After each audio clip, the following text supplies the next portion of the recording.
नमस्कार, जय माँ काली, हर हर महादेव। नवरात्रि चल रहे हैं और सभी बच्चे साधनाओं पर बैठे हुए हैं।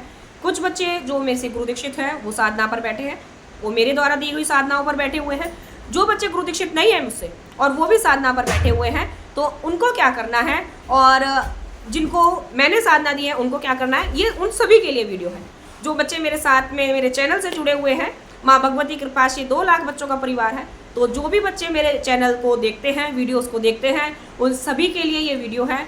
वो सभी के लिए इस नवरात्रि जो उन्होंने साधना करी है, चाहे वो बिना गुरु के करी है या गुरु के साथ की है, गुरु के द्वारा दी गई है या अपने आप से करी है, उन सभी के लिए उस साधना में सफलता के लिए, उस साधना का पूर्ण फल प्राप्त करने के लिए आपको एक हवन विधि बता रही हूँ, उसको करना है आपको। तभी आपको अपनी साधना के अनुभव होंगे और आपको आपकी साधना का पूर्ण फल प्राप्त होगा। ठीक है, मैं 10 शांक्ष हवन के बारे में बताती हूँ। अक्षर जो बच्चे मुझसे गुरु दीक्षित हैं वो तो जानते हैं इस बारे में, और जो लाइव में जुड़ते हैं गुरु दीक्षित नहीं है वो भी जानते हैं। लेकिन अगर ये वीडियो नए बच्चे देख रहे हैं जो अभी तक मुझसे नहीं जुड़े हैं, तो वो भी जल्दी से जुड़ जाइए। चैनल को सब्सक्राइब करके बेल आइकन को ऑन कर दीजिए, ताकि इस चैनल के माध्यम से आपको भी माँ भगवती और अनेकों देवी देवताओं के बारे में नई नई जानकारी प्राप्त हो सके। तो उन सभी के लिए आज का ये वीडियो है। अगर आपने साधना करी है, या नवरात्रों में ही नहीं, आप कभी भी कोई भी साधना करते हैं, तो नॉर्मल सी चीज़ है, आपकी साधना 11, 21, 41 दिन की तो रहती ही रहती है। ठीक है, अब इस साधना में आप जो संकल्प लेते हैं, मूल मंत्र संकल्प लेते हैं, तो संकल्प सबसे पहली चीज़ तो टूटना नहीं चाहिए। ये मैंने कई बार बोला है। काफ़ी बच्चे मुझे ये मेरे गुरु दीक्षित बच्चे भी करते हैं, उनको भी मैं कई बार समझा चुकी हूँ, लेकिन फिर भी बच्चे ऐसी गलतियाँ करते हैं। वो कमेंट के द्वारा पूछते हैं, माता जी हमने कहीं जाना है, या हमारी तबीयत ख़राब हो गई है, तबीयत बिगड़ गई है, हम साधना नहीं कर पा रहे, या फिर हम इतनी माला करने के बाद हमें दिक्कत हो रही है, पहले तो हमने कर ली लेकिन इस दौरान हमें दिक्कत हो रही है, हम नहीं कर पा रहे हैं साधना वगैरह वगैरह। काफ़ी चीज़ें परेशानी आती है, और वो बच्चे कमेंट करते हैं जो मेरी चीज़ों को ध्यान से नहीं सुनते हैं, है ना। क्योंकि जो ध्यानपूर्वक सुनते हैं, समझते हैं, उनको तो पता है कि भाई साधना के दौरान अनेकों प्रकार की परीक्षाएँ होती हैं, रुकावटें आती हैं, तकलीफ़ें दी जाती है, साधना में रोक होती है। कवच का पालन मैंने बताया हुआ है, कवच कर सकते हैं। आपके पास कवच नहीं है तो आप पीली सरसों जो स्वयं सिद्ध अभिमंत्रित होती है, उसको आप अपने चारों ओर छिड़काव करके बैठ सकते हैं, उसमें आपको बेहतरीन कवच मिलेगा। ठीक है, लेकिन साधना के दौरान हाथ दुख गया, भाई माला करते करते कंधा भारी हो गया है, मन नहीं करता, हम मंत्र भूल जाते हैं, तो ये दौर होता है आपकी परीक्षा का। आप कितना, यानी अगर आप मंत्र भूलने लगे, इसका मतलब आपका साधना में ध्यान नहीं है, आपका मन भटक रहा है साधना की ओर से, यानी आप वहाँ स्थिर नहीं है। इसीलिए देव शक्ति आपको बीच बीच में विचलित कर देती है कि भाई तुम्हारा ध्यान भटक रहा है, तो वो मंत्र भुला देंगे। तो वहाँ आप समझ लेना, आप साधना में सही रास्ते पर नहीं है, गलत रास्ता पकड़ लिया है आपने साधना के दौरान।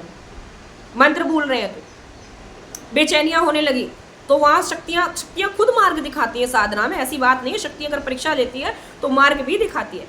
वो आपको मार्ग दिखाती है कि भाई तू भटक रहा है, साधना से तेरे को रास्ता भटकने की ओर जा रहा है, तो वहाँ समझ लेना कि आप गलत रास्ते पर चल चुके हैं, आप साधना में सही रास्ते पर नहीं।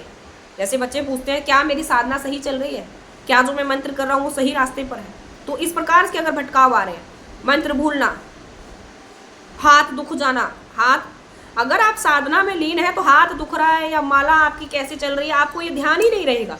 आप सिर्फ अपने मंत्र पर फोकस करेंगे और कंटिन्यू मंत्र जाप करते रहेंगे। वो आपका सही दौर है कि हाँ आप मंत्र जप करें। इसीलिए मैं कहती हूँ कि आप काउंट करके संकल्प ना लें, आप खुला संकल्प लें, क्योंकि संकल्प टूटने पर दिक्कत होती है।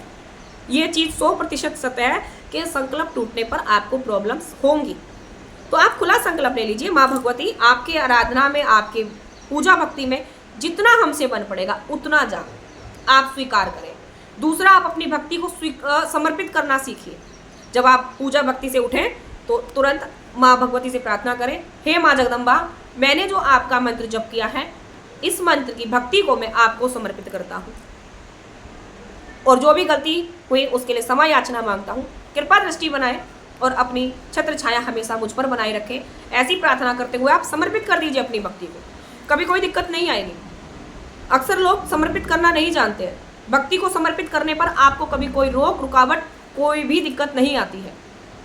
ठीक है, अब बात कर रहे हैं हम, जैसे आप साधना शुरू करी है, तो साधना का मैं वीडियो बना के डाल ही चुकी थी कि आपको किस प्रकार से साधना करनी है। अभी 2 से 3 दिन बचे हैं नवरात्रे के। काफ़ी बच्चों की साधना खत्म होने पर आ रही है। किसी ने 9 दिन की साधना का संकल्प लिया है, किसी ने 11 दिन की लिया है। तो साधना करने के आपने कितना भी मंत्र जप किया है, कितनी भी करिए, चाहे आपने 21 माला की है, 51 करी है, 108 करी है, या कितना भी किया, लेकिन जो भी आपने अपनी साधना के दौरान मंत्र जप किया है, उस मंत्र का दशांश तो मैंने बताया हुआ है करना होता है। आप नहीं कर पा रहे दशांश, तो भी आपको अपनी साधना के अगले दिन, अब हवन की कौन से समय हवन करना है, मंत्र जप कर रहे हैं, साधना अनुभव क्यों नहीं हो रहे? क्योंकि आज 10 बजे बैठे हैं, कल 11 बजे बैठे हैं, परसों 9 बजे बैठ गए, उससे एक दिन पहले आप शुरुआत में 8 बजे ही बैठ गए। परमात्मा अपने समय से आ जाता है। साधना का समय फिक्स करें, 8 तो 8, 9 तो 9, 1 मिनट भी ऊपर नीचे नहीं। आप करेक्ट 9 बजे अपने आसन पर विराजमान हो जाएं, अपना कवच वगैरह लगा के तैयार हो जाएं अपनी माला घुमाने के लिए।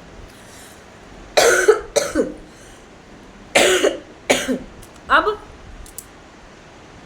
एक तो आपका समय स्थिर नहीं है, अनुभव नहीं होंगे, क्योंकि शक्ति अनुभव करवाती है स्थिरता से। अगर आप स्थिर नहीं है, वक्त के पाबंद नहीं है, तो शक्ति क्या अनुभव कराएगी आपको कि भाई ये जब साधना मार्ग में ही स्थिर नहीं है तो ये आगे क्या भक्ति को संभाल पाएगा। तो शक्ति इस प्रकार की भी परीक्षा लेती है। अब जो आपने साधना कंप्लीट कर ली अपनी, जैसे तैसे की कर लिया आपने साधना का, उसका आपको हवन करना अनिवार्य रहता है।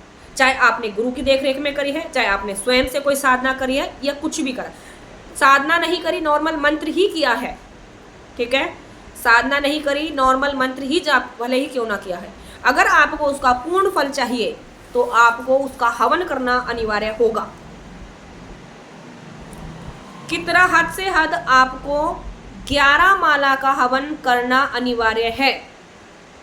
जो भी नवरात्रि के 9 दिन, या आपने 21 दिन का संकल्प लेकर, या 41 दिन का संकल्प लेकर, या सवा महीने का संकल्प लेकर आपने जो भी मंत्र साधनाएं की है, उसमें आपको साधना का समापन 11 माला के हवन से ही करना है।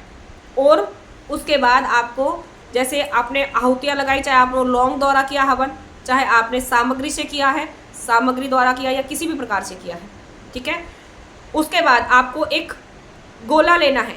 गोला, सूखा गोला होता है, उसको आप ऊपर से काटेंगे, उसके अंदर आप सामग्री भरेंगे, माँ का पान पेड़ा जो भी है अपनी श्रद्धा अनुसार उसको फुल भर लें।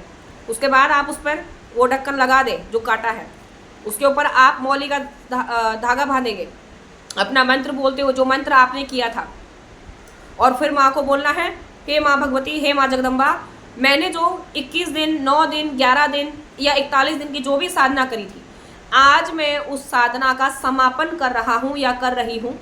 मेरी इस भेंट को स्वीकार करें और मुझ पर अपनी छत्र छाया कृपा दृष्टि बनाएं और मेरी साधना को स्वीकृति दें।